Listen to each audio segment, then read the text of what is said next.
Hey, hello? Are we starting this video? Just a minute. We're live. Get in here. I'm still doing my hair. It looks like a bird's nest. I'd like to see that bird. Okay, we're doing this video. So I was doing research for my book and ended up writing a celebrity Wicca priestess asking her what sex with a god feels like. You must be wondering how that happened. So I'm writing a romantic fantasy set in Isle of Skye, and I suddenly remembered that when I read Wicca by Vivian Crowley, there was a part about the great rite where the god and the goddess are being invoked in people during, And I thought, wow, that actually really fits with my story. I should do research. And I don't really know how. And I wrote her. I do a lot of research. Generally, it's historic research or it's folklore and mythology. Sometimes I read books by other authors, but this is a little bit different. This was a little bit more embarrassing. In fact, it's probably the most embarrassing email that I've ever written. So yeah, I basically went and wrote a religious leader asking about sex. But it worked out. This research inspired one of my favorite scenes I've written since chapter 17 of A Court of Fire and Thorns. It's out now, so I'll link it below.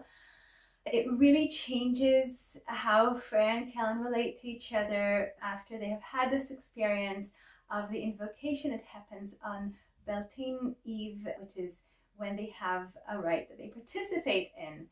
Just to recap, A Court of Fire and Thorns is set in Isle of Skye, and in this one, Freya escapes captivity of her brother. He wants her out of the way to clear his way to the Unseelie crown.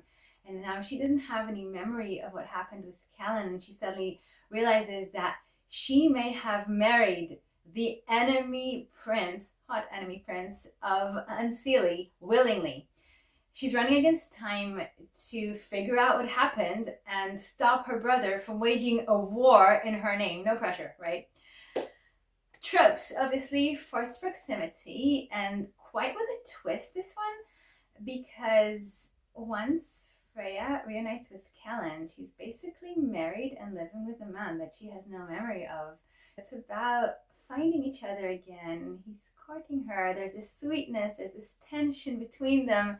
There's emotions that start bubbling again. I was really inspired by A Court of Thorns and Roses. Obviously not the same, because here it's finding each other again, whereas there it's a boy meets girl.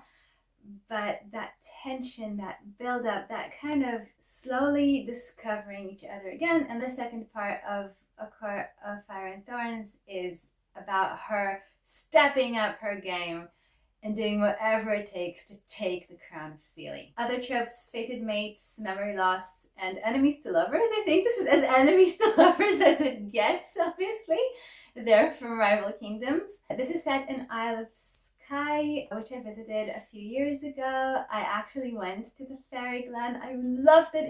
It's so beautiful because when you're a hiker and you love the Scottish Highlands and you see all these really dramatic big mountains, and suddenly you walk into this glen and everything looks the same but shrunk. If you didn't have any way of knowing how big things are, it would look the same as Glencoe and Fort William, but it looks just like a teeny tiny version of mountains and lochs. It's a famous place. It actually featured in the movie adaptation of Neil Gaiman's Stardust. You must be wondering what that actual embarrassing email was. It's right at the preview that's free on Amazon for the book, so I'll just link the link for there and you can go read my very embarrassing sex email. And Vivian, if you ever see this video, I am so sorry about that email. She was incredible answering it, by the way. So that's it for me. All links below, and I'll see you in the next video. Bye.